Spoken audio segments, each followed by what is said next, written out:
Hey guys, it's Zach from January 1st of 2020. I'm so excited to see what the year has in store. We have so much coming out. We have Black Widow coming out, that new James Bond movie's coming. Honestly, I think 2020 is going to be a great year. Many months later. I should have expected the year of the rat to end this way. Well friends, 2020 has come and gone, and yes, it was tough, but there were some good moments in the film world as well. Streaming services and drive-in theaters stepped up when theaters had to close and gave us plenty of new and old films to enjoy, all from the safety of our couch or our cars. Unfortunately, however, a ton of movies were pushed back into 2021, and some don't even have a release date anymore. So, this top 10 list might look a little wonky. If you're wondering why some films like Minari, Nomadland, or Promising Young Woman aren't here, it's because I haven't been able to watch them yet. They were only on the film festival circuit, or just recently released in theaters, which where I live is still not safe to go to. But that doesn't mean any of these films on this list aren't good. They are all good movies, some of them are even great, but only one will be number one. So without further ado, this is my top 10 films of 2020. Me and Christopher Nolan have a very weird relationship. A relationship meaning that I like his movies sometimes and he doesn't know I exist. So, when I heard that Tenet was coming out, I was intrigued. Then it got pushed back. And then it got pushed back. And then it got pushed back. And then it was finally released. I saw it, and yeah, it made number 10. Tenet was such a weird and bizarre ride, but I'm glad that I was one to have seen it. Unfortunately, if you don't have subtitles on, the exposition in the movie is near impossible to understand. Breach the rear wall and start fire. Well, how big a plane? That part is a little dramatic. I'm a little lost, but fair enough. Like, I have no fucking clue what you just said, but hell yeah, man. If you do have those subtitles, then it does become an interesting plot of time and bizarre rewinding. I think the concept was very fun, the action scenes are brilliant at times, especially the car scene. I don't think the movie is as confusing as some may think it is. I really do believe the major issue is just the amount of exposition and the mix being so loud that you can't understand anything anybody is saying. There's some twists that I felt were pretty easy to spot, especially since if it isn't a person we already know, then why would they be wearing a helmet? But just because they were easy doesn't make the wild ride any less fun. If the mix was changed, the exposition was a bit easier to understand, and I actually cared about the characters more. Also, if Christopher Nolan knew how to actually write female characters, I do believe Tenet would be much higher on my list. 2020 has been rough for everyone. But you may be wondering what this looks like to someone outside of our country. Well, Kazakhstan's #1 reporter is here to tell you. It's great to finally see a comedy sequel that comes out years later and still hits the same highs as its predecessor. The humor in Borat's subsequent movie film Delivery of Prodigious Bride to American regime for make benefit once glorious nation of Kazakhstan finally is still shockingly hilarious and upsetting all at the same time. Maria Bakalova brings a great feeling of heart and compassion that I would never expect from a Borat movie, while also being able to keep up with Sacha Baron Cohen in the humor department, and is the catalyst of most of the funniest and most shocking moments of the mockumentary. The chemistry between the two leads is incredible, and the fact that they basically filmed this on the fly and were able to create a compelling and heartfelt at times story of what it's like in America in the middle of a pandemic is incredible. Normally, the beginning of the year is the dumping ground for films and the production companies that don't believe in them. But I was very surprised this year to see 3 movies that I really enjoyed that I wasn't expecting much from. First one was Bad Boys for Life. I went in with very low expectations and was surprised by how good it was. Like, it felt like a Fast and Furious movie, but it still felt like a Bad Boys movie. I was very impressed. The second movie was Birds of Prey, which I went in with high hopes, but I was extremely scared of because of what happened with Suicide Squad, and it broke my expectations. The third film, and number 8 on my list, is going to be The Invisible Man. When I saw the trailers for this, I was immediately hooked. A movie that takes the classic Universal monster villain and updates him as a gaslighting, egotistical, dangerous, maniacal boyfriend is so incredibly smart and a perfect modern reboot. I don't know if I would even call this a remake or a reboot though. It changes so much of the plot that the only real connections are the Invisible Man being invisible, and that's perfect. Updating a classic villain for modern times while still being compelling and interesting is such a great idea when it's used correctly. Leigh Whannell's direction is so masterful at times, and he proves he is a master of the horror genre.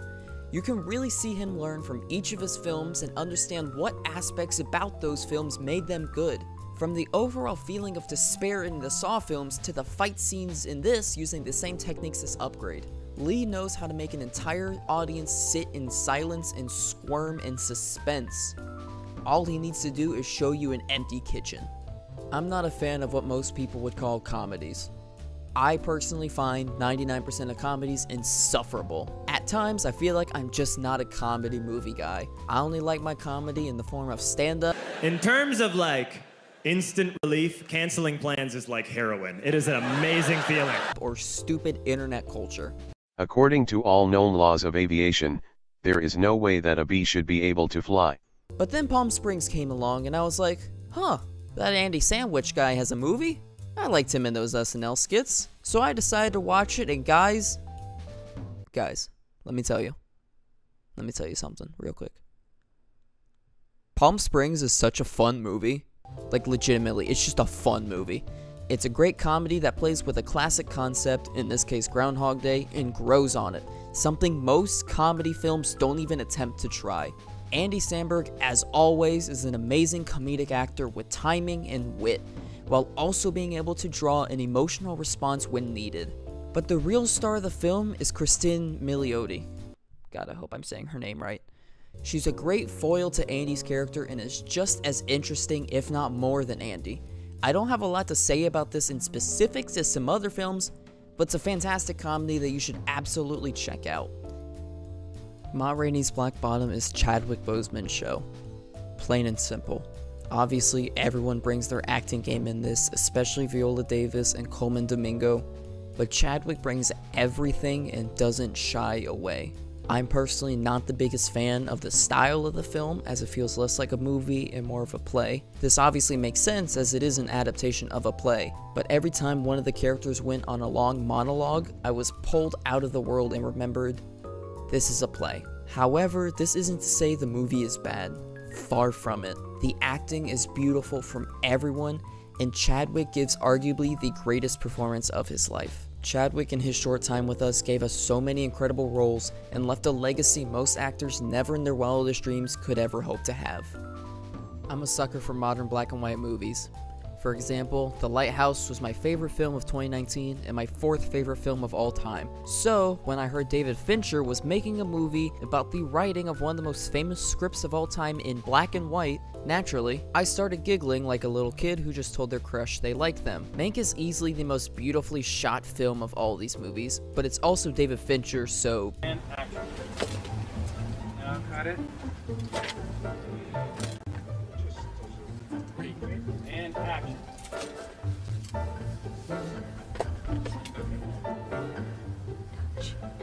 And action. Yeah, it should be expected. David is a master of the craft at filming, and Mank is obviously no exception. I do believe this is one of his weaker films he's done, but nonetheless, it is still as deserving of all the reception it's gotten. Amanda Seyfried is a star and proves it over and over, and Mank is no different. To be honest, the biggest problem I think is Gary Oldman and Mank as a character. I just couldn't get behind him, and he felt a little flat compared to Amanda. The script is beautiful, however, and although it doesn't capture the heights of the film Mank is writing, many would argue no film could ever reach those heights again. Alright boys and girls, this is where we get into the really great films. This year has been extremely tough. There were countless times where I just wanted to move into the woods, grow a nice mountain man beard, and leave civilization. One film gave me the feeling close enough to that reality, and that was First Cow. First Cow was such a nice and warm movie about friendship and the struggles of making it in the Oregon frontier.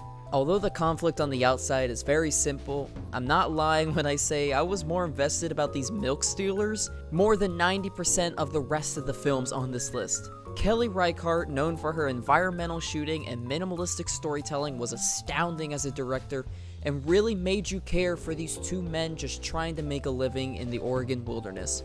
Also, it has one of the prettiest cows I've ever seen. Just look at her. Look at that cow. This next film is the only performance I'd say that comes close or even surpasses Chadwick's from earlier.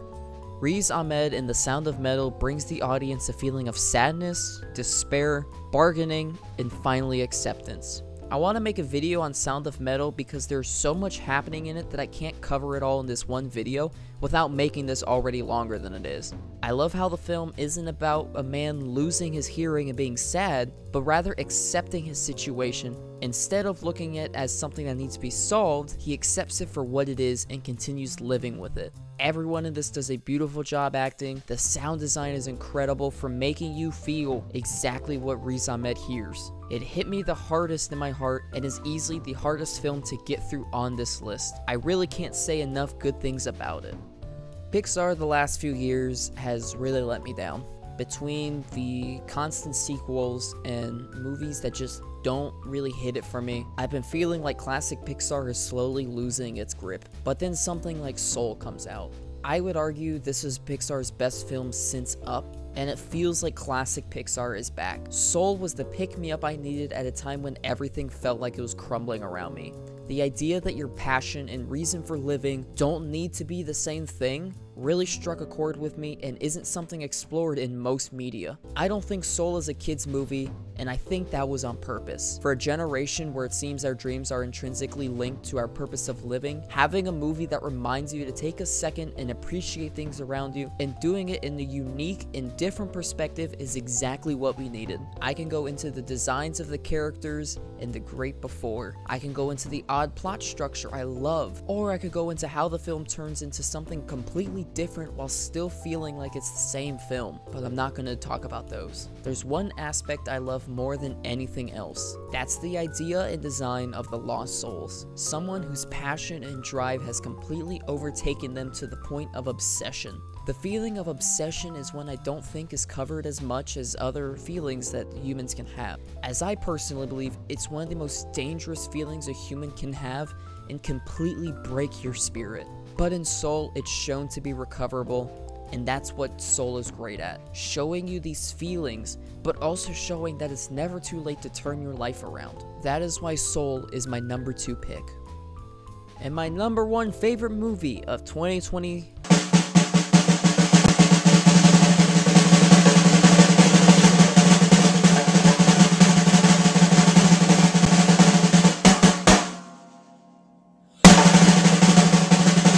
Spike Lee's The Five Bloods. Spike is known for making his films have one major feeling: anger. The Five Bloods is angry at the world, and it doesn't give a who knows. Every element of this film is so interesting, and there's so much to unpack. Delroy Lindo brings a performance unlike any other and gives the best monologue of the year, and he delivers it directly to the audience, spiking the lens as he does, making sure you hear every word that comes out of his mouth. The film has style written all over it, and that's something I wish more of the films that came out this year had. Chadwick delivers once again a phenomenal performance and shows how strong he was to be able to film in the jungle, in the heat, with his sickness, and carry on without anyone on the crew knowing. Having the flashback scenes with the older men playing their younger selves was a genius idea, and I love that the Vietnamese soldiers were given subtitles and they were talking about their lives. Too many war films in America especially show the enemy side as all are evil and deserve to die, but these people are still humans. They still have lives and they still have families. Not to mention, Mr. Lee hired actual Vietnamese people and flew them to Singapore so his casting would be accurate.